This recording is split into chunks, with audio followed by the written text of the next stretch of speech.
Et boum les gars, bienvenue au nouvel épisode du Shaker Show, le premier podcast court et efficace qui vous parle de toute l'actualité du CrossFit et de l'entraînement fonctionnel en général. On est hyper heureux de vous retrouver. Moi c'est Ellie, je suis toujours accompagné de mon compère.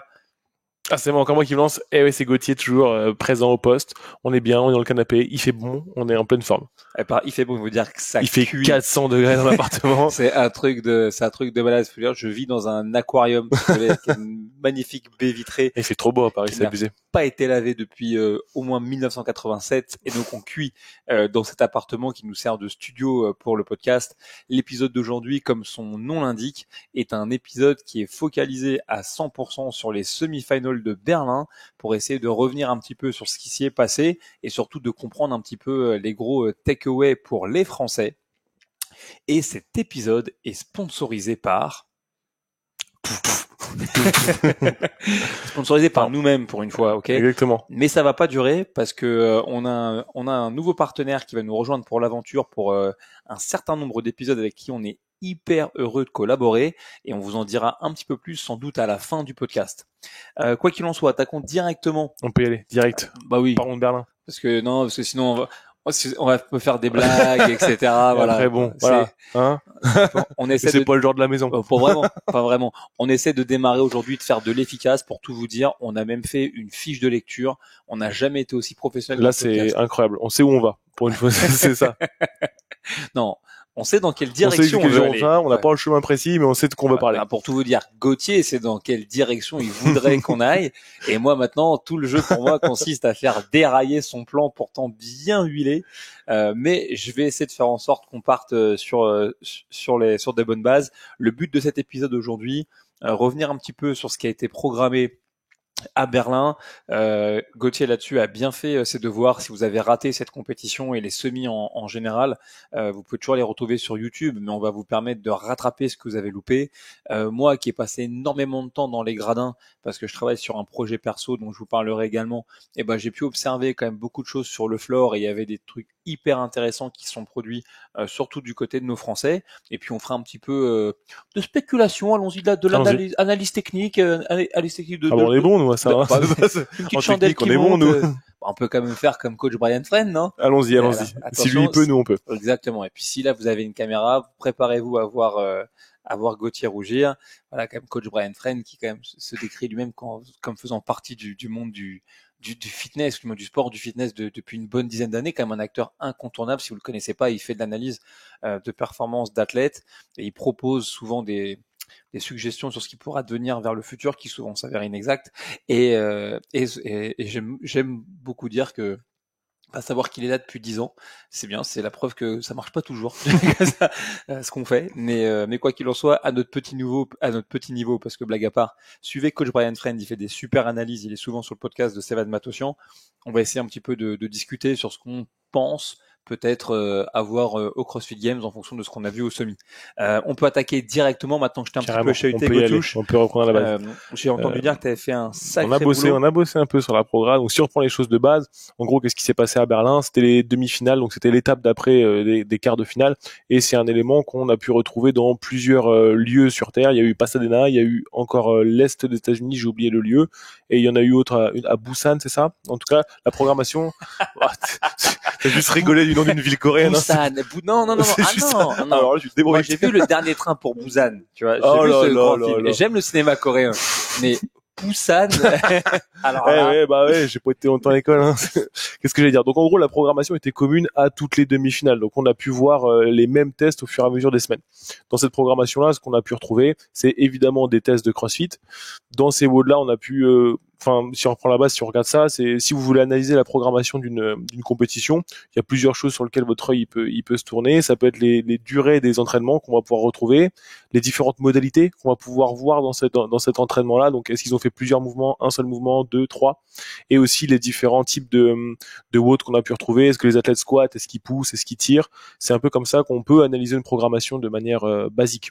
Nous, ce qu'on a vu avec Ellie, c'est que déjà dans les domaines de temps, c'était plus ou moins bien réparti. Il y avait des WOD longs, il y avait des WOD avec des durées de 30 minutes, d'autres de 17 minutes, certains plus courts, surtout si on pense à celui avec le snatch et la course à pied.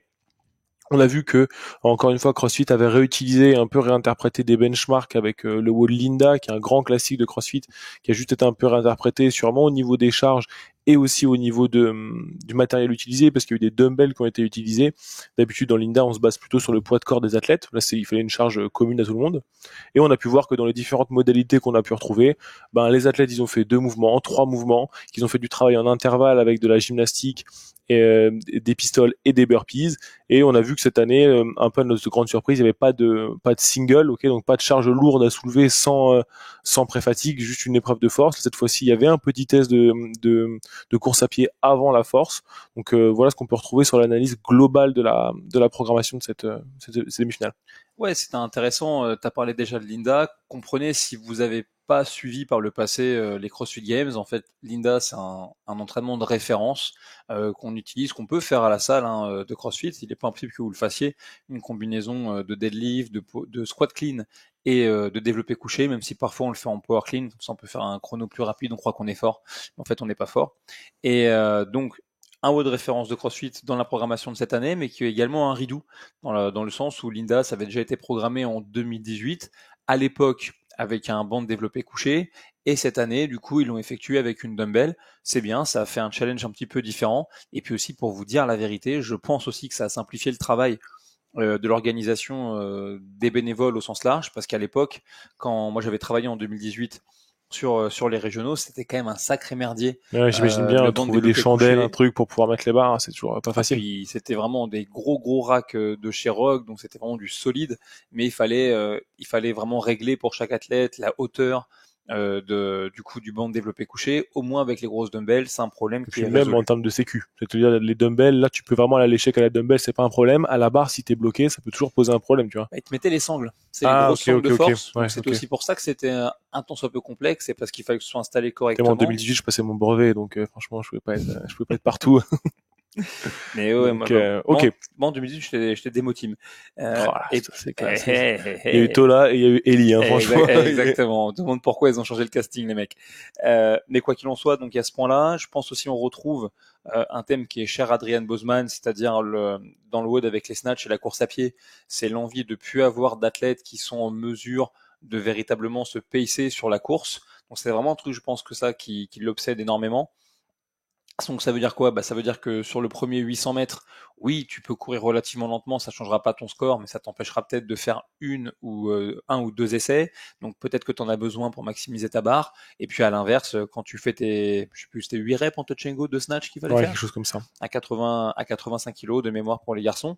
Ensuite, après, quand tu pars sur la course à pied, là, faut tout donner pour espérer tirer ton épingle du jeu. En tout cas, un test plutôt équilibré. On a vu du CrossFit classique, quoi. 2 mouvements, 3 mouvements, différents domaines de temps. Donc tout a pu être à peu près testé. Maintenant, si on se penche un peu plus sur un des thèmes, nous, qui nous a marqué dans ce week-end-là, c'est quand même l'utilisation des ergots. On a quand même vu des ergots à toutes les sauces et vraiment sur quasiment tous les tests. Sur l'ensemble des tests, il y a eu du air runner 3 fois. Si on découpe en 2 fois le haut du snatch, forcément qui comptait pour 2 fois un nombre de points. Il y a eu du bike, il y a eu du ski, il y a eu de l'éco-bike à la fin, et il y a eu du rameur avec les overhead squats et les pirouettes. Donc ça fait quand même un paquet de fois des ergots. Ouais, je pense, il y a beaucoup de gens il y a eu pas mal de critiques autour de l'ergomètre en ligne, si vous avez suivi. Il y a quand même eu un problème majeur, c'est qu'ils se sont quand même rendus compte qu'ils avaient, du moins à Berlin, un ergomètre. À la ligne maudite. Ouais, la ligne 8 qui était mal étalonnée. Donc en fait, en gros, malheureusement, tous les athlètes qui sont passés sur cet ergot sont retrouvés pénalisés. Ils ont aussi démontré qu'il y avait des ergomètres dans d'autres semi-finals qui étaient étalonnés pas bien, mais dans l'autre sens, donc qui avantageaient les athlètes. Là, on a entendu personne couiner. Donc voilà, pour cette année, on dira que c'est malheureusement la loi du sport. Et je pense que ce sera une leçon quand même très très bien apprise pour les gens qui organisent les CrossFit Games, à savoir trouver un moyen de s'assurer que l'étalonnage, c'est-à-dire la distance parcourue et comptabilisée par la machine, est vraiment le plus possible la même sur tous les équipements. Mais je pense que ce qui fait qu'on retrouve beaucoup d'ergomètres, c'est parce que puisqu'on est maintenant revenu dans une logique où on cherche à reproduire le même test avec exactitude dans les différentes semi-finals, au final, utiliser entre guillemets des machines, tu peux vraiment être tranquille. dans le sens où est-ce que tu peux vraiment faire courir des mecs sur un terrain comme nous on était là à Berlin versus Pasadena versus les Troyades en Ouais, c'est Australie. surtout l'occurrence du fait qu'il y a quand même beaucoup d'ergo en si peu de tests, tu vois. Franchement, après on a quand même retrouvé différentes filières, c'est sûr. Il y a eu du long, il y a eu plutôt du sprint à la fin avec ce qui se passait sur les toast to bar. Mais en tout cas, s'il y a des gens qui font de la compétition ou qui souhaitent accéder à ce genre de truc, bah ça donne quand même un indice du fait qu'il faut pas se cacher et qu'il faut quand même aller souvent sur ces ergos, quoi. Bah ça, de toute façon, je pense qu'il n'y a pas d'histoire aujourd'hui si on veut être un athlète compétitif. Les ergomètres, il faut les maîtriser parce que c'est drôle. Il y avait Chris Shaw qui était là à Berlin et qui parlait du coup du pacing. C'était intéressant si vous êtes fan du pacing. Chris Shaw, quand même, qui dirige Aerobic Capacity, c'est vraiment quand même quelqu'un de très intéressant. Et moi, j'ai beaucoup aimé son exposé parce qu'il met toujours ça en relation avec l'intensité. Donc des thèmes qui sont très proches du CrossFit, mais où disait simplement, voilà, le pacing, ça sert juste à essayer d'être conscient d'à quel point on peut aller au rupteur lorsqu'on fait son effort. Et donc effectivement, il faut manipuler beaucoup les ergomètres si on veut être un athlète compétitif, même si c'est pas toujours le truc le plus sympa à faire, parce qu'il faut être conscient lorsqu'on regarde l'entraînement, si celui-ci fait plus de 3 minutes, ok, bon bah voilà, en fonction de la durée, de la distance, nombre de calories à parcourir, c'est quoi le rythme le plus élevé que je me pense capable d'encaisser, sachant qu'il y a toujours en plus 3 types de pace, comme il disait Chris, le début, le milieu, la fin, et donc à partir de là, être capable de définir ses stratégies. Mais oui, il faut passer du temps dessus, il faut améliorer sa technique dessus. On a croisé certains athlètes, moi je pense à Marie Robin par exemple que j'ai croisé, qui a acheté un Asso Runner parce qu'elle m'a dit, bah, en fait, c'était la première fois que je courais sur cet équipement. Idem Ouais. pour Guillaume Briand. Ça change tout sur la course, c'est un truc de ouf. C'est même d'un point de vue recrutement musculaire, ce que vous allez recruter avec votre chaîne postérieure. Ouais, il faut tirer sacrément fort avec les talons sur ce truc-là. C'est hyper dur. Ouais, c'est clair. Donc aujourd'hui, si vraiment vous voulez faire de la compète à haut niveau, que vous voulez aller toucher des compétitions comme les CrossFit Games ou les Rogue Invitational, bah effectivement, dès qu'il y a un ergomètre qui est officiellement utilisé dans le monde de la compétition, il faut vous en servir, il faut vous en faire un ami et un allié, parce que sinon, malheureusement, bah, ça peut ne pas pardonner. Ou en tout cas, dans ce qui vaut des points, de manière générale, là, il y avait plusieurs événements. C'est quoi? C'était 7 événements, c'est ça, 7 WOD ce week-end-là? Ou 8, je sais plus. En fait, il y avait six, Oui, il y en avait un qui était en 2 parties sur le snatch. Exactement. Mais ça valait autant de points. Les deux valaient autant de points. Donc, véritablement, tu avais quand même 3 WOD qui valaient des points avec du air runner. Donc ça fait quasiment la moitié des WOD où il faut courir. Donc au CrossFit maintenant les amis, bah, il faut qu'on court un peu, quoi. Et ça à nouveau, si vous suivez un petit peu crossfit.com, vous écoutez le podcast, ça devrait pas vous surprendre, ok, parce que mine de rien, c'est l'une des bases de la pyramide, le quotient métabolique, et que courir étant quand même la manière la plus basique de l'humain de se déplacer dans l'espace, c'est quand même pas illogique qu'on le retrouve. Et puis je pense aussi que le fait d'utiliser de l'ergo, ça permet aussi de créer de la fatigue. Je veux dire, c'est que 3 jours de test. Ils savent qu'ils vont pas pouvoir tout tester. Bah, quelque part, si je crée de la pré-fatigue indue avec du rameur, oui, c'est de pas les trucs de la qui vont te course, briser pour la suite de la compétition, c'est sûr. ça m'aide. Cool. Ok, on a parlé un peu des ergos. Second truc qu'on a noté, c'est aussi la gymnastique. On a vu que il y avait quand même pas mal de gym encore ce week-end-là, mais finalement la gym classique est maintenant c'est devenu trop old school, quoi. C'est terminé. Maintenant, on a testé la gym classique. Nous, on a eu le droit de faire Mumuse à l'open avec nos toast to bar. On a fait 15 fois le tout de la barre. Tu fais quoi? Tu fais 10 séries de 5 ou tu fais 5 séries de 10? Je vais faire comme je peux pendant l'open.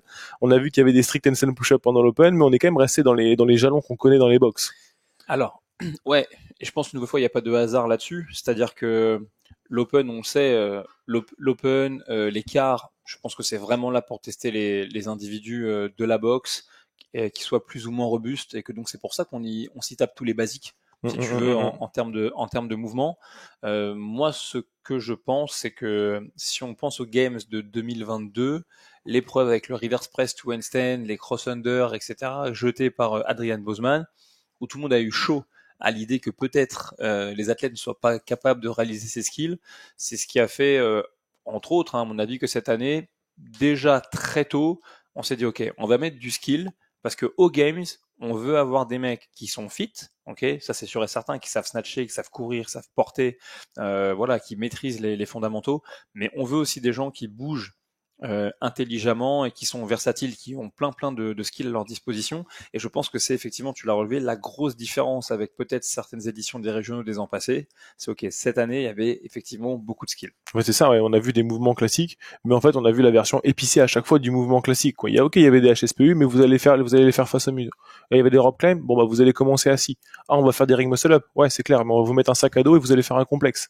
Vous allez faire des pistoles, oui, mais vous aurez pas le droit de reposer l'autre pied au sol. C'est toujours le petit truc en plus qui fait que ça va challenger. Et c'était vraiment intéressant, je pense que c'était cool à voir. Moi, c'est un des seuls events que j'ai vu, celui avec les ring muscle up et les pistoles. C'était quand même plutôt cool à voir. Ouais, il y a plein de choses. Le toast to bar en plus retient, c'est le seul mouvement de gym entre guillemets basique, et ils l'ont gardé pour la dernière épreuve. C'est-à-dire quand les mecs sont un peu cuits et que donc il faut trouver un moyen de les pousser dans l'intensité. Et l'un de ces moyens, bah, c'est souvent de baisser la complexité des mouvements. Donc si t'es fatigué et que je commence à te mettre j'en sais rien moi, des handstand push-up en free ou je ne sais quoi, je ne sais pas ce que je vais obtenir. Par contre, si je te mets de l'éco-bike, des toast to bar et porter un sac de sable, Bah, tu bon, sais que ça va faire mouche forcément, même à la fin du exactement. week-end. Exactement. Et après, non, bah, je pense qu'il faut les regarder un petit peu ces mouvements et il faut être capable de se dire qu'aujourd'hui, c'est un signal aussi, comme d'habitude, qui est envoyé aux athlètes. Donc, montée de corde, départ en L, bah, c'est legless rope climb à fond, L-sit à fond, apprendre à faire ce travail-là. Et puis aussi, au-delà du mouvement, il y avait un standard d'exécution. Il fallait contrôler à la fois la montée et la descente. On pouvait pas glisser le long de la corde. Je veux dire, c'était hyper exigeant ce mouvement. C'est pour ça qu'il a tamponné beaucoup d'athlètes. L'handstand push-up face au mur, ça, bon, c'est dans la continuité de ce qui a été fait auparavant. On retiendra au passage que Laura Horvat, notamment, tu vois, qui avait malheureusement s'était fait remarquer pour son peu de maîtrise sur ce type de mouvement-là, bah, finalement cette année, C'est elle bien a, sorti. ouais, donc c'est une nouvelle fois la représentation du fait qu'en CrossFit, on essaie vraiment de travailler sur ses faiblesses pour améliorer sa condition physique générale et devenir meilleur à ce qu'on fait. Et puis après, pour les pistoles, bon, il y a plusieurs choses, hein, on va pas se mentir. Je pense déjà qu'il y a le fait quand même de pouvoir travailler avec le partenaire qui est Goruk, Hum, hein, hum, hum. qui est une marque de sac à dos hyper robuste. Hein. C'est leur slogan, c'est des sacs à dos fièrement surconstruits aux États-Unis depuis je ne sais pas combien de temps, et donc que vous pouvez utiliser avec des lestes. Ils sont aussi partenaires du French Rodon, c'est du super équipement. Mais donc du coup voilà, ils les ont mis avec les muscle up. Il y a eu quand même pas mal de critiques aussi sur ce mouvement-là par rapport au risque de blessure, etc. Il y a eu quelques histoires pendant les semi-finals d'athlètes qui ont essayé de pas faire de ring muscle-up lesté et qui ont donc refusé de faire l'épreuve, qui se sont fait disqualifier. Bon, moi, en vrai, après avoir vu cet event, moi, je trouve que c'était très cool. Et je crois, pour avoir discuté avec les athlètes, ça a amené une vraie variation dans le mouvement, parce que si ta transition, elle est pas hyper agressive, tu passes pas au travers. Bon, en tout cas, ce qu'il faut retenir de la gym sur ces événements-là, c'est que bah, ça doit pas être le poulet et les patates de notre entraînement, de faire des wall facing HSPU, mais on sait que si on veut accéder, si vous avez des gens qui veulent accéder au niveau supérieur, bah, c'est un truc qui doit rester dans un coin de leur tête et 5% de leur entraînement en gym, il doit être consacré à des trucs en skill plus plus. Bah, Voilà. c'est ça. Bon, en plus, quand t'es coach, l'air de rien, je pense que ça peut te reconnecter avec l'envie de continuer à apprendre à tes athlètes à bouger et à faire des choses qui sont nouvelles. Et ça aussi, c'est cool. Si vous êtes dans votre blog, vous avez des WOD, par exemple, des SP Gym. Au bout de 2 ou 3 ans, combien de fois vous êtes dit, tiens, est-ce que je suis pas en train de tourner en rond dans ce que je fais? Ok, une scène push-up, ok, toast to bar, ok, muscle up. Et puis bah là, bah, vous vous rendez compte qu'en fait, il y a plein de petites variations qui sont faisables. Et ça, vraiment, c'est très cool. Et en plus de ça, c'est pas parce qu'on a une programmation de gym que pour autant, on n'a pas une programmation qui a laissé la part belle à la force. Ouais, c'est clair, c'est clair. Là, franchement, si on regarde la suite des événements, au niveau des charges externes, nous, ce qu'on a noté, c'est que franchement, cette année, c'était lourd. Hein. Oh, la barre la plus légère qu'ils ont eu à soulever, c'était les squats clean, donc qui était à 65 et 47. C'est quand même une charge modérée, voire légère pour des athlètes comme ça. Mais c'est quand on se dit, dans les 3 jours, c'est la charge la plus légère qu'ils ont soulevée, bah, ça laisse quand même un peu à penser que ça a dû soulever lourd, quoi. Rien que les dumbbells, elles faisaient 41 kilos, les snatch 80, le sandbag 90. Enfin, c'était quand même vraiment énervé. Hein. Et puis en plus, bon, peut-être que mes maths sont pas exactes, mais même les squat clean entre guillemets légers que tu as pu mentionner, bah, ça consistait quand même à faire plus de 160 répétitions sur 3 exercices en maximum 15 Ouais, minutes voilà. de Donc c'était mémoire quand sur même le pas non Linda. plus. Et pour être compétitif, il fallait tourner en 13, donc ça imposait quand même une sacrée, C'est clair, sacrée c'est clair. cadence. Mais franchement, ouais, ouais, là, quand on regarde un peu toutes les charges externes qu'on peut être soulevées pendant ces 2 jours, c'est sacrément impressionnant. Il y a eu une variété de charges, il y a eu des dumbbells lourds, il y a eu du sandbag, on a tiré à la corde, on a soulevé des barres. Franchement, il y a eu un gros test sur tous les éléments de force qu'on a pu retrouver pendant ce week-end. Ouais, on retrouve toujours un petit peu l'envie de manipuler, si c'est pas des hot objects vraiment du monde du strongman, en tout cas d'avoir une application vraiment concrète, ok, des habiletés qu'on peut développer à la boxe. Je veux dire, franchement, le drag sled là qu'il y a eu, il devait tirer des plaques de fonte avec une corne sur un tissu sur le sol. Franchement, il a tamponné ce truc, un paquet d'athlètes, apparemment ça pesait un âne mort, la friction ça arrangeait rien, ça fallait vraiment de la vraie force. Et puis en haltérophilie, on a quand même été chercher l'arraché, qui est tout de même réputé pour être le mouvement le plus technique, du domaine de l'haltérophilie. Donc vraiment une nouvelle fois une surtout quand tu as couru 800 mètres avant, quoi. Même si tu le cours pas très vite, franchement ça reste quand même 800 mètres à se mettre dans le sac avant d'aller snatcher, quoi. Comme je te dis, de toute façon on refera sans doute un épisode pour faire le récap, du mois de mai de la programmation de .com, exactement. Mais là hier le WOD de .com c'était simplement 100 step-up, 100 push-up et 10 squat snatch à 80 kilos. Franchement j'avais, même en termes de coordination, j'avais plus rien au sortir des step-up et des push-up faits avec intensité pour être capable de faire un squat snatch avec une charge. Ça fait 2-3 fois qu'on fait CrossFit.com à la suite, on a quand même pris 2-3 boîtes là. Dernièrement là, franchement je suis bon le mal. T'as vu ce qu'ils ont diffusé aujourd'hui CrossFit.com? Non, j'ai pas vu. En fait, le WOD du jour, c'est un protocole de test j'ai vu ce truc-là. Militaire. Avec le 3RM deadlift et tout ça là. Exactement, parce qu'en fait, si jamais vous suivez pas ça, vous savez que CrossFit a signé il y a pas très longtemps un gros contrat avec l'armée aux États-Unis pour exposer les militaires américains à la méthodologie CrossFit. Et j'ai entendu dire qu'il y avait une étude qui était en train de se faire pour voir l'impact de la méthodologie sur les résultats entre guillemets de performance physique sur les militaires. Donc je pense que ce qu'ils ont partagé aujourd'hui comme protocole de test militaire que je vous recommande de faire dans votre box parce que franchement c'est marrant, 5 minutes pour établir un 2RM deadlift ou un 3RM deadlift, 3 minutes pour faire un maximum de hand release push-up, un max distance sur un lancer d'une med ball de 10 pounds, je veux dire, c'est assez fun. Et je crois que du coup le test qu'ils sont en train de monter, c'est de dire ok, on va exposer vos militaires à la méthodologie CrossFit, on leur fait faire le test à un instant X, on refait faire le test à un instant Y, voyons voir si ça a augmenté. Franchement, et cool. Paris risqué, cela étant dit, parce que si jamais ça marche pas, on passe pour des glands. Exactement. Mais en règle générale, ça marche pas mal. Donc on a une vue générale un peu de ce qui a pu se passer à Berlin. On vous a parlé un petit peu des différents éléments de la programmation. Maintenant, parlons des principaux intéressés, ceux qui ont vraiment joué avec la programmation, les Français pendant les demi-finales. Ouais, on pourrait vous refaire tout un récap sur l'intégralité des athlètes qui étaient présents, mais je pense que si vous êtes un fanboy pour commencer, vous n'avez pas besoin de nous pour ça. Et puis vous avez un truc qui s'appelle Internet pour faire vos recherches. Donc c'est vrai qu'on s'est intéressé un petit peu plus aux Français, mais une nouvelle fois pour vous dresser un paysage de ce que vous avez éventuellement manqué. Et la première chose qu'il faut souligner, c'est que certes le fait d'avoir rassemblé les Lowlands et le Strength in Depth au sein d'un seul event pour aller à Berlin, ça a créé un floor beaucoup plus important avec 60 athlètes dans les catégories individuelles et de mémoire 40 équipes. Mais du coup, la voie de conséquence, c'est qu'on n'avait jamais vu à ce niveau-là, c'est-à-dire le niveau des semi-finals, sanctionals, regionals, appelez ça ce que vous voulez, une telle concentration de Français. J'essaie de tenir un petit peu la liste, mais on avait quand même 3 équipes qui étaient représentées pour les Français, CrossFit Caen, CrossFit Casta et CrossFit Genas. On avait 6 féminines, Laurie Clément, Mango Massé, Marie Robin, Métis Grénéron, Claudia Gluck, Manon Angonèse, Jérôme Géroudet. On avait 7 Françaises. J'ai compté Manon parce que moi c'est ma poteau, donc je regarde depuis tout le temps. Et on avait en miroir, on avait 7 masculins, soit erreur de ma part, Martin Laville, Romain Feuillonneau, Alexandre Pinsol, Jason Longjarret, Guillaume Briand, Victor Hofer et Antoine Dumain. Autre chose qui était hyper intéressant, c'est que spécifique à cette édition quand même des semi-finals, il y a eu aussi une vraie croisée des chemins en termes de génération. C'est-à-dire, on a pu le voir à un moment donné, d'ailleurs pendant la compète en elle-même, on avait d'un côté un mec comme BKG, Björksvin, qui allait faire peut-être sa 10e année de qualification au CrossFit Games, qui était à la croisée des chemins avec Gel Hosti, que je vous recommande vraiment fort de surveiller, lui qu'on a découvert au French Rodon l'an dernier, là le Belge, qui lui du côté de Courtrai, je crois, c'est ça, comme ça. Exactement. Et qui lui du coup a décroché sa première qualification aux Games, mais de la même manière au niveau de nos Français, on a beaucoup de mecs qui sont là depuis hyper longtemps et qui n'avaient pas eu forcément encore l'occasion d'aller au semi et qui ont pu le faire. Donc on pense notamment à Martin Laville, à Jason Longjarret, on pense à Alexandre Pinsol qui a priori a dit qu'à la suite de cette compétition, lui il arrêterait d'aller vraiment chercher le haut niveau à tout prix. Mais à mon avis il est joueur, donc il pourrait se laisser tenter. Alors que c'est des mecs, pour prendre juste l'exemple de ces trois-là, qui sont ici depuis hyper longtemps. Et je pense que c'est pas pour rien.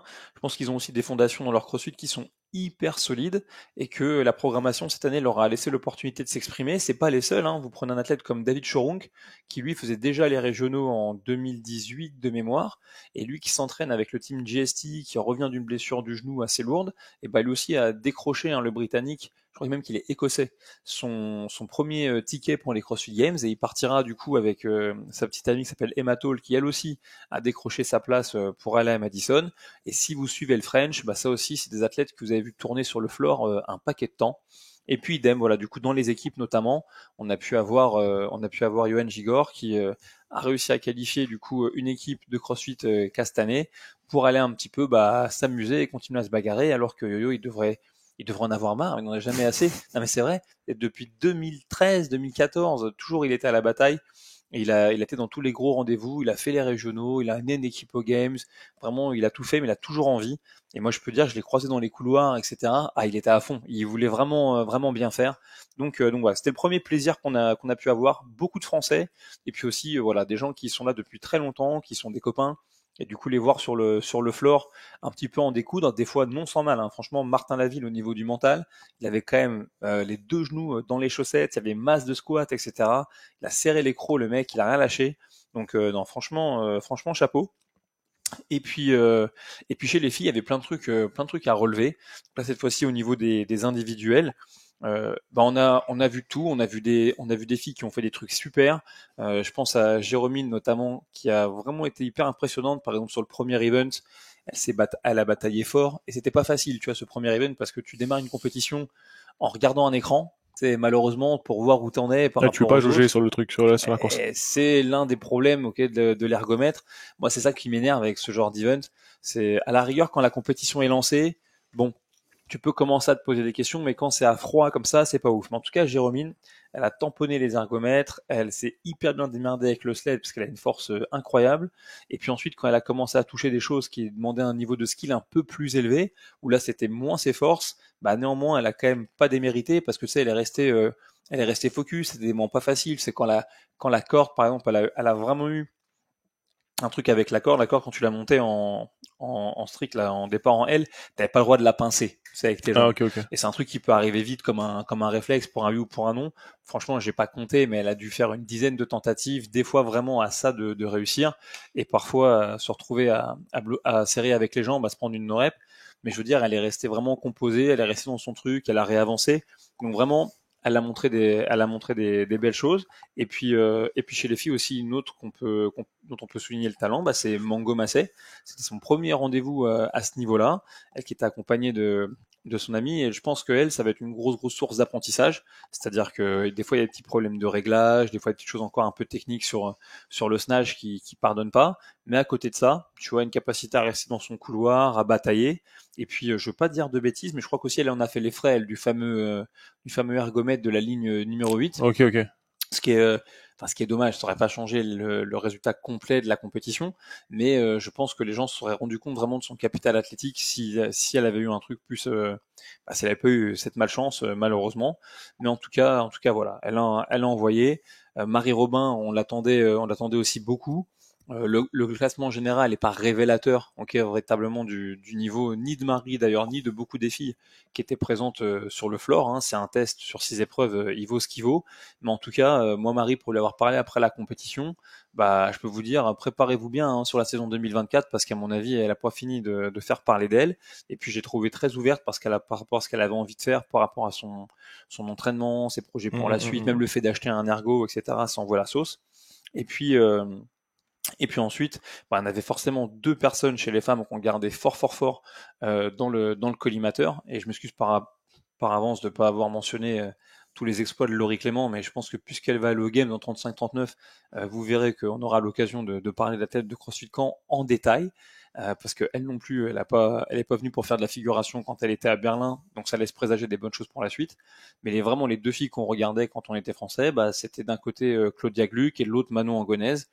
Claudia, elle a suivi un peu une trajectoire parallèle à celle de Victor, c'est-à-dire vraiment des choses où des fois le niveau est lunaire, notamment dans tout ce qui va concerner la maîtrise des skills, et puis des fois, notamment sur la première épreuve, des choses qui sont plus dures à gérer, mais en vrai, le potentiel pour la suite, il est incroyable, et si cette année ça a trébuché, l'an prochain ça va avancer, et puis elle aussi, pareil au niveau de l'attitude, tu vois Claudia, tu la regardais même deuxième, troisième journée, tu la voyais sur la ligne de départ, ça danse, tu vois, machin, ça c'est focus, mais dans le bon sens, le bon sens du terme. Un peu comme Mehdi, tu as quelque part des énergies vraiment positives et vraiment la dalle, quoi, tu vois, vraiment fin. Et voilà, et je pense, bah, c'est que malheureusement, c'est que partie remise, mais aussi tout au long de la compétition, ça a remonté, ça a remonté. Ouais, ça annonce Ouais, que du bon. exactement. Ok. Et puis Manon, bah, si vous suivez pas la chaîne du Shaker Show, et bah, allez fouiller parce qu'on avait fait une interview avec elle, notamment après sa participation au Rogue Invitational. Mais bah, pour Manon, c'est le sésame, quoi, tu vois. Après des années de galère, de malchance, d'injustice aussi, osons le dire, parce que voilà, elle en a subi quand même pas mal. Et ben, elle décroche son billet pour Madison, pour les CrossFit Games. Elle vit en Belgique, mais elle est française. Et moi, j'ai eu la chance de la rencontrer au tout début de son parcours en compétition en scale do French. Et depuis qu'elle s'est qualifiée au Rogue Invitational, qu'elle travaille aussi avec André, avec No Shortcut, bah il y a un vrai cap qui a été passé. Je sais pas d'où ça vient, je suis pas dans ses petits papiers, mais est-ce que c'est elle, est-ce que c'est sa pratique, est-ce que c'est dans sa tête ou peu importe. Mais en tout cas, quoi qu'il en soit, euh, surveillez-la bien. Ok, à Madison, elle sera au French Rodon, elle sera là vendredi, samedi. Elle va aller travailler avec un de ses sponsors. 2 jours sur le stand, allez la féliciter et puis vraiment surveillez-la à Madison, ça va envoyer. Cool. Ok. Bon, voilà le tableau dépeint pour les filles. Maintenant, est-ce qu'on peut parler un peu des garçons? Qu'est-ce que t'as vu? Bah, franchement, moi, je me suis régalé pour tout te dire avec les mecs pendant les 2-3 jours de compétition parce que il y avait du suspense. Ok, ça s'est bien battu. Ça a démarré, comme je le disais, Claudia, et c'était pareil pour Victor Hofer. Bon, pas de chance, première épreuve. Je sais pas ce qui se passe, on n'a pas trop parlé, mais une nouvelle fois démarrer une compète sur des ergomètres avec un écran où tu ne peux pas trop te situer par rapport aux autres. Ouais, il y avait Et la même chose à Londres encore l'année d'avant. ok, tu vois. Et le truc en plus, c'est que le sled, bon, il était putain de lourd, donc ça avantageait pas forcément leur gabarit d'athlète à eux. Et puis quelque part, c'était là, t'es sur ton ergo, bah, le mec, il est déjà en train de tracter le sled. En fait, peut-être tu peux t'en rendre compte, peut-être que tu peux pousser, mais en vérité, c'est un peu tard. Tu vois, dans cette configuration-là, c'est un petit peu tard. Mais une nouvelle fois, c'est la même chose. C'est-à-dire que moi, Victor, avec qui j'ai passé un petit peu de temps quand on a tourné une vidéo pour Woodmove et que je salue au passage, franchement, bah, c'est une vraie petite graine de champion. C'est-à-dire que, tu sais, quand on s'est recroisé à l'extérieur, on a échangé 2-3 mots et je lui dis, bah, de toute façon, tu vas lever la tête et puis tu vas tout éclater sur le reste des épreuves. C'est pas grave, c'est un détail et c'est exactement ce qu'il a fait. Donc ça, c'était le premier truc parce que c'était vraiment le français qui était quand même le plus attendu, il faut le dire, par rapport à la nouvelle génération, etc. Et puis aussi parce qu'il a fait des belles choses en qualif. Alors, il s'est pris les pieds dans le tapis, mais c'est pas chercher d'excuses. Il a vraiment travaillé fort, il a fait des super belles choses. Il a notamment mis le feu au stade sur l'épreuve de skill avec les pirouettes, Ok, ok. exactement. En sachant que lui, il fait pas de pirouettes, hein. Lui et Claudia, ils font pas de pirouettes. Eux, ils marchent sur les mains et puis ils font un petit tour sur eux-mêmes et ils continuent. Tu vois, enfin, je veux dire, c'est un seul mouvement. Mais franchement, que ce soit sur ça, sur l'épreuve avec les muscle-up, il a vraiment fait ce qu'il fallait. Donc une nouvelle fois, c'est un garçon qui reste à suivre. En termes de qualité de mouvement, le seul qui est approchant, bah, c'est Romain. Romain Fayonneau, qui lui aussi, alors qu'il pensait pas du tout avoir le niveau de se qualifier au semi cette année, parce qu'il a eu plein de changements professionnels, il a quand même réussi à décrocher son sésame. Et alors lui, il s'est bien fait tamponner, hein, il l'a bien senti, mais c'était cool, tu vois, parce qu'on a pu discuter aussi. Et j'avais jamais vu Romain aussi fatigué entre les épreuves. C'est super ce qu'il a fait sur le floor, hein, mais je veux dire, entre les épreuves, tu le prenais, bam, il était poncé, et on a discuté ensemble, et c'est quand même c'est l'impact de la très haute intensité. C'est-à-dire quand tu fais un throwdown, etc., que ce soit le French ou autre, ok, le niveau il est élevé, mais en fonction de ton épreuve, de ci ou de ça, tu vas à un certain point dans tes retranchements. Là, quand tu arrives à Berlin ou dans des compétitions de ce type, tout le monde a un couteau dans la bouche et tu te pousses et t'as que 6 épreuves en vrai, tu vois, sur 3 jours. Donc c'est pas beaucoup par rapport en termes de volume d'entraînement, par rapport à ce que font ces garçons et ces filles-là. Mais là, le fait qu'il ait eu besoin de se repousser dès le départ à chacune des épreuves, se battre pour les points, etc. Et ben vraiment, ça se voit que ça l'avait impacté, mais aussi dans le bon sens. Parce que je pense que ça lui a donné très faim aussi pour la suite. Je sais pas ce qu'il fera dans sa carrière sportive, mais en tout cas voilà, il a montré des belles choses et c'était très cool de le voir. Et puis en plus quelque part c'était un compétiteur qui était là sans pression, au même titre qu'un Martin, au même titre peut-être que Jason. J'arrête, se dire ok, ben on y va, on envoie, on se fait plaisir et puis après on avance. Et puis ensuite, bah, dans les noms qui étaient quand même attendus, bah, il y avait Guillaume, ok, Guillaume Briand, la Briance, que je salue au passage, lui aussi. Vous pouvez retrouver une interview qu'on avait fait lors de sa participation au CrossFit Games il y a un an, en direct depuis sa chambre d'hôtel. Et je pense que pour Guillaume, c'est peut-être plus dur encore ces semis de Berlin parce que vraiment, Guillaume, il a orienté toute son année de préparation 2023 sur une qualification au CrossFit Games. Et le truc, c'est que malheureusement, à chaque année de compétition, à chaque fois une nouvelle histoire, des choses que tu vas aimer, des choses que tu vas moins aimer, des choses sur lesquelles tu vas pouvoir t'exprimer, des choses où ça va être plus dur. Et voilà. Et malheureusement pour Guillaume, ça l'a pas fait. Alors que moi, du moins d'un point de vue extérieur, je pense qu'il a été très en forme, qu'il était très très présent. Voilà, simplement, les autres aussi, ils sont forts. Et du coup, faut être capable d'avancer. J'ai aucun doute sur le fait qu'il va rebondir et qu'il va revenir encore plus fort. Mais c'est vrai que on aurait vraiment eu envie de lui voir faire une deuxième année et être capable de pousser un peu plus. Mais allez voir quelques épreuves de Guillaume, vous allez vous régaler. Allez le regarder briser en quatre un Linda comme il faut. Allez le regarder tirer comme une marmule sur un sled. Enfin, je veux dire, il a vraiment assuré sur l'intégralité de la compète. Mais malheureusement, voilà, des fois ça suffit pas. Et à l'inverse, je vous parlais de suspense. Le suspense, il est venu d'un mec qu'on n'attendait pas forcément, qui est Antoine Dumain. Voilà, Antoine Dumain, si vous savez pas qui c'est un mec qui s'entraîne dans le 92 à CrossFit Tanka, qui suit Eric Comp avec Alec Richard et qui est un ancien fonctionnaire de police. Il a fait comme moi, pas pour les mêmes raisons, mais en tout cas il a fait comme moi. Il a pris une dispo. Donc c'est un mec là, ça fait peut-être 2-3 mois qui travaille plus pour autre chose que pour performer dans son sport. Il a orienté toute sa vie autour de ça. J'en discutais un peu avec sa conjointe qui disait voilà que ils avaient fait tout ce qu'il fallait pour que ça puisse fonctionner et c'était en toute transparence à mon avis pas le mec qu'on attendait tu vois à Berlin mais à l'issue de la deuxième journée virtuellement il était qualifiable pour les CrossFit Games et ça faisait hyper plaisir, ça crée beaucoup de suspense, c'était un peu inversé, tout le monde voyait Guillaume Victor et puis là tout d'un coup c'était Antoine qui prenait le lead. Si on rappelle un peu le truc, c'est quoi? Il y avait 11 places qualificatives pour 60 participants, ça? Exactement, tu avais 60 hommes, 60 femmes, 11 places dans chacune de ces catégories et 40 équipes avec 10 places de qualification. Okay. Et donc voilà, donc franchement, il leur a bien fait rêver tous les Français pendant les 2 premiers jours de compétition. Et puis malheureusement, la fameuse épreuve de la pirouette, tu vois, un skill, c'est un truc de fou. Tu vois, le CrossFit comme ça pardonne pas. On dit toujours faites gaffe, les faiblesses, c'est ce qui va vous allumer. Le mec est archi complet, il peut tout faire. Juste malheureusement sous fatigue, il n'arrive pas à tourner aussi bien sur les mains que d'habitude. Il y arrive quand même parce qu'il a fini par revenir sur le chemin du retour sur ce vote. Donc il a fait ce qu'il avait besoin de faire. Mais ça, ce truc-là, c'est ce qui lui coûte, tu vois, le billet d'entrée au CrossFit Games. Donc c'est pour ça qu'on vous le dit, apprenez toujours des nouveaux mouvements, raffinez votre technique, raffinez vos mécaniques. Bien sûr, c'est super de snatcher 140 et de jeter 160, il n'y a pas d'histoire. Mais en fait, en vérité, ça va vraiment vous faire mal de snatcher 120 et de jeter 145 que de pas être capable de faire une pirouette, ok, au plus haut niveau, entre guillemets. Et donc voilà, mais en tout cas, moi c'était la belle surprise de cette année parce que s'il a été capable de démontrer ça alors qu'on l'attendait pas, qu'est-ce que ça va donner dans un an quand vraiment il sera à fond polarisé dessus.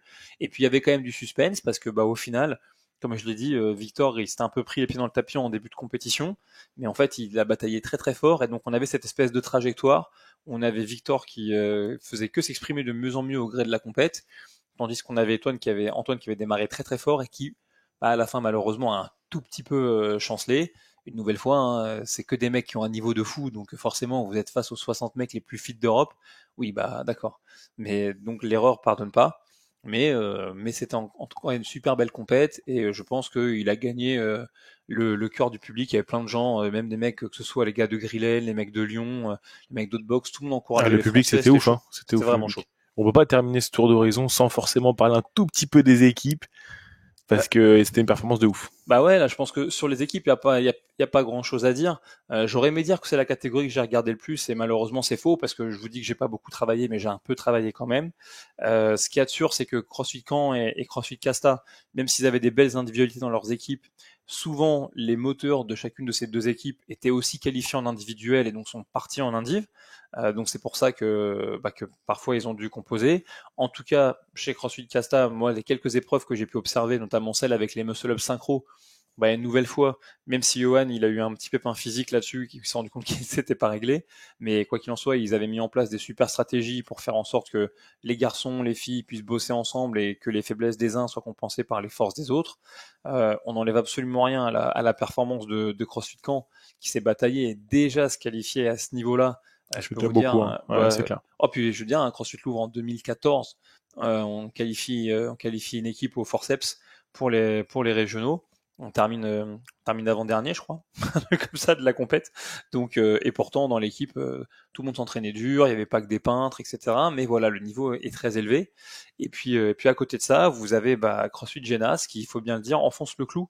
Donc l'équipe qui est coachée par Florent Paillasson, emmenée par Lucas Euzet, Carole Castellani, Julie Vernet et Elliot Génin, voilà, eux récupèrent leur deuxième ticket pour les CrossFit Games avec de mémoire une belle 5e ou 6e place. Donc ils sont vraiment bien positionnés, entourés par des Nordiques. Et ça, c'est une très bonne nouvelle. Ça démontre déjà la compréhension du sport dans sa dimension équipe par tout le staff de CrossFit Genas et de Fit Process. Parce que voilà, c'est pas une fois. Peut-être c'est de la chance. 2 fois, je pense pas que ce soit de la chance. C'est vraiment le fruit. C'est ça qui m'a le plus impressionné. Franchement, c'est le deuxième. J'ai vu 2 hits. J'ai vu le hit de Victor sur les Ring Muscle Up et j'ai vu le hit de CrossFit Genas sur le WOD final. Et c'était. Ils font un event win en plus. Ouais. Puis c'est une chorégraphie. En fait, c'est une chorégraphie de CrossFit qu'ils ont fait. Ça bouge au millimètre tous en même temps. Le CrossFit en équipe, franchement, c'est un truc, quand c'est bien réalisé, c'est un truc de ouf. C'était hyper impressionnant à voir. Et puis ils avaient un vrai game plan, quoi. Ils voulaient faire une vraie grosse première journée parce qu'ils redoutaient la première épreuve de la deuxième journée. Donc ils étaient à fond. Moi, je les ai toujours vus qu'avec le sourire. Ils avaient vraiment un groupe aussi autour d'eux qui, moi, m'a rappelé honnêtement la grande époque de CrossFit Lyon. Je crois que c'est 2016, 2017, l'époque de la marinière, etc. Alors, ça scandait plus le nom de la même affiliée, mais en tout cas, l'énergie, c'était la même. Donc voilà, j'ai pu rencontrer la maman de Lucas Euzet, parce que vu que c'est une fratrie de mecs balèzes, j'étais quand même curieux de savoir d'où venait le patrimoine génétique. Donc voilà, maintenant je sais. Et puis non, c'était top. Et puis aussi, n'oubliez pas, dans cette équipe-là, qui vient de CrossFit Bourgoin, vous avez Elliot Génin. Et Elliot, lui, à la base, son projet, c'est sans doute de faire les CrossFit Games en individuel. Et donc, il a utilisé un petit peu cette compétition et sa première participation du coup aux Games, peut-être comme un marchepied pour la suite. Donc voilà, comme quoi on peut construire sa maison, bosser en tant qu'entraîneur, trouver le temps de s'entraîner et être capable de faire des trucs solides. Donc ouais, Genas, vraiment chapeau bas. Si vous avez raté ça, allez regarder sur internet, il y a des beaux hits à voir. Bon, on a parlé un peu de la programmation, on a parlé un peu des Français aussi, mais vu qu'on a un podcast maintenant ultra structuré, on a encore un autre chapitre à faire. On va parler un petit peu de qu'est-ce qui nous attend pour la suite. Ce qui nous attend, c'est évidemment les CrossFit Games. Et nous, est-ce qu'on peut essayer de donner quelques pronostics, ou en tout cas, est-ce qu'on a vu quelques indices de comment se diriger la programmation entre l'Open, les quarts, puis les semi-finals? Qu'est-ce qui a bien pu se passer?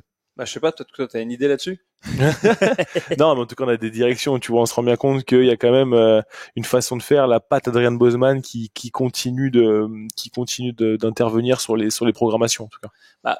Moi, ce que je pense, c'est que ce qu'il y a de sûr, c'est que ce qui va continuer, c'est l'utilisation de tout ce qui va mettre en avant entre guillemets le skill, et vous l'avez compris, l'application de la force dans des tâches très concrètes. Ouais, voilà, je pense que c'est une première direction à suivre. Ça, vous attendez pas à voir un rep max de squat jerk ou de panda pool au CrossFit Games. C'est pas ce qui va arriver, mais je pense qu'il y a toujours cette recherche là.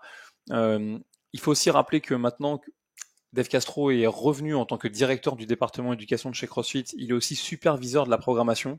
Donc sûrement davantage à compter de la rentrée, mais ça a déjà dû commencer. Il chapeaute la programmation de CrossFit.com, la programmation du CAP. Donc ça, c'est la programmation affiliée qui est offerte aux détenteurs d'une affiliation CrossFit, et aussi des games pour créer quelque chose de plus uniforme. Okay. Donc attendez-vous aussi peut-être à ce qu'il remette un petit peu son nez, du moins dans les phases finales des CrossFit Games.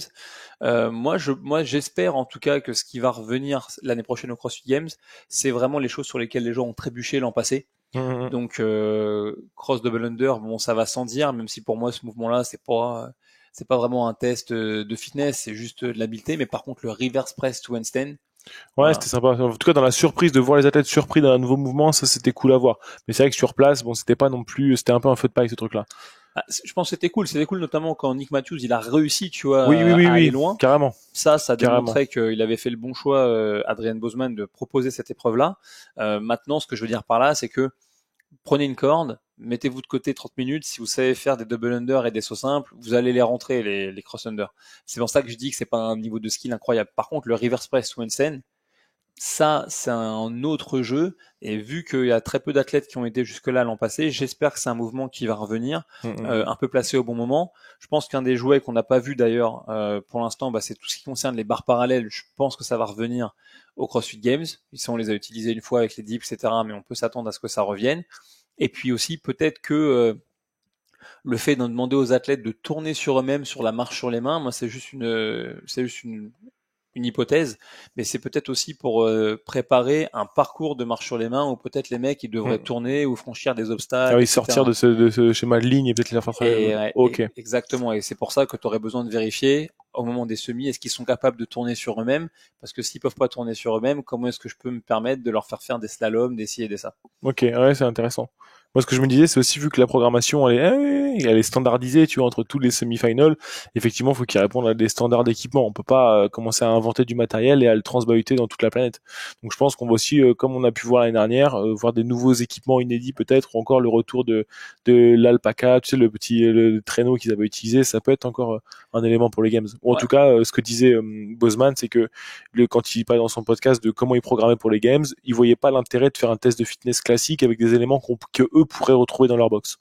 Je pense que pour l'alpaca, t'as pas tort, d'autant que si mes souvenirs sont bons, il avait plus au moment de ce test. Ouais, ils avaient biaisé le test, ils avaient enlevé leur climb, je crois. Exactement. Donc ça avait dû complètement changer le test, et donc effectivement, peut-être qu'il aura envie de remettre cet élément-là, parce qu'il est peut-être parti avec un peu de frustration du fait que les mecs n'ont pas fait l'épreuve qui était prévue au départ. Ça, c'est sûr et certain. Moi, l'autre question que je me pose, c'est est-ce qu'on va revoir le retour sous une forme ou sous une autre, tu vois, du vélo? Ou est-ce que c'est un truc qui est complètement... Avec le petit couac qu'il y avait pu y avoir et tout sur le... Ouais, ça, je vous invite à aller regarder les Games édition 2022. C'est surtout le petit couac. Ils ont oublié un tour, quoi. C'est ça, c'est surtout une énorme barre de rire de voir des mecs pas foutus de compter jusqu'à 5 tours. Mais du coup, ça a créé une espèce de confusion absolument incroyable. Donc c'était vraiment drôle. Mais non, ça pose la question de savoir est-ce qu'ils estiment que c'est un test qui est toujours cool ou pas. Ça fait 2-3 ans qu'ils l'ont mis. Et puis aussi, moi, je me demande vraiment comment est-ce qu'ils vont faire pour créer quelque chose de plus sensationnel que l'épreuve du Capitole. Ça, c'était ouf. Donc voilà, je sais pas si c'est vraiment leur dernière année à Madison, parce que ça, il y a encore beaucoup d'incertitudes là-dessus. Moi, je referais bien une épreuve de ce type-là, avec, je sais pas, peut-être une stimulation complètement différente. Là, ils avaient levé beaucoup de charges, ils faisaient du long, peut-être aller chercher quelque chose de rapide, ou bref. En tout cas, un truc là-dessus, parce que ça va rester un peu ce qu'il y avait d'iconique finalement à Madison, et donc ce serait dommage de le perdre, et j'espère qu'ils vont l'exploiter encore une fois. Ouais, carrément. En tout cas, c'est toutes les pistes qu'on a pu voir, les hot objects, la gym complexe, et on voit que le test il est en train de monter en puissance, monter en complexité, donc on a hâte de voir les CrossFit Games qui seront vraisemblablement début août comme chaque saison. Écoute, et a priori, j'y serai. Pour notre plus grand bonheur. Eh ben écoute, on est pas mal. Ouais, je pense qu'on est bien. Je pense qu'on est bien. On peut juste terminer par nos habituelles recommandations. Ok. J'y ai pas trop réfléchi. T'inquiète pas. Qu'est-ce que j'ai en tête de pas mal j'ai vu un documentaire pas mal sur YouTube dernièrement. Là, c'est un YouTuber qui a fait ça. Il s'appelle Rivenzi qui a fait un documentaire sur la Seconde Guerre mondiale où il va voir les dernières personnes qui ont vécu le débarquement, où les mecs parlent un peu de leur expérience. C'était assez intéressant. Donc c'est un documentaire cool. Ok, on vous mettra en description. Moi, un autre truc, c'est pas une recommandation, parce que pour être complètement transparent avec vous, je l'ai pas encore vu, mais si vous suivez un petit peu la page de CrossFit Gijan, dans la box, ils ont travaillé sur un petit court-métrage qui s'appelle Solide, qui a été réalisé par un mec qui a travaillé sur un show en image de synthèse pour Netflix. Je sais plus comment ça s'appelle, un truc avec des robots à l'intérieur. Bref, peu importe. Mais quoi qu'il en soit, étant donné que moi, je suis en train d'accompagner quelqu'un sur le projet de la création d'un documentaire, je suis d'avis que le succès des uns sera le succès des autres. Donc allez voir ce cours. Je vous mettrai aussi le lien en description du podcast. Et puis du coup, voilà, amener un petit peu de soutien à toute l'équipe de Gijan qui s'est lancée là-dessus. Et puis comme ça, je pourrais vous embêter avec mon projet en temps et en heure. Et puis aussi, je vous l'avais un petit peu dit en début de podcast, Gauthier et moi, on a la chance d'avoir un partenaire qui devrait nous suivre à compter du prochain numéro. Ce partenaire, c'est Wodengo. Vous le connaissez peut-être si vous êtes fan de manique. Ils ont notamment une manique qui s'appelle la Power Grip que j'ai testée la semaine dernière. Écoutez les mecs, c'est votre rame qui va rester accrochée à la barre. Il m'a mis 4 tours. Alors que ça n'est jamais arrivé dans toutes les carrières de CrossFit. Et là, ça y est. Et même j'ai vu, en mettant mon score sur CrossFit.com, tout le monde essaie de me doubler, ce qui n'est pas compliqué du tout. Juste finissez le WOD, vous allez aller plus vite que moi, mais... Mais en tout cas, voilà, on va en dire davantage. Ouais. Ils vont nous aider en plus à rendre le podcast encore meilleur. Mais en attendant, le premier truc qui est pour vous, c'est qu'ils seront présents au French et que du coup, au stand du French, si vous allez les voir et vous leur partagez le code Shaker15, et ben vous aurez 15% de réduction sur tous les produits que vous pourrez acheter. Et c'est pas un code d'affiliation dans le sens où dans sa poche ou dans la mienne, il n'y a rien qui rentre. C'est juste un geste qui est fait pour vous, pour les mecs qui écoutaient le podcast. Donc c'est pour la maman de Gauthier et c'est pour 2-3 de mes voisins. En tout cas, voilà, vous n'hésitez pas. Le French, c'est le 23, 24, 25 juin. Vous passez, vous les trouvez dans le village vendeur. Vous vous faites un petit plaisir. Vous achetez une paire de Power Grip, ou pourquoi pas des genouillères ou une ceinture. Vous dites Shaker 15 et bam, vous économisez du coup 15% sur la note. Magnifique. Les gars, je pense qu'on est tout bon. On est cool. On se dit à tout bientôt. Allez, ciao les gars. Ciao.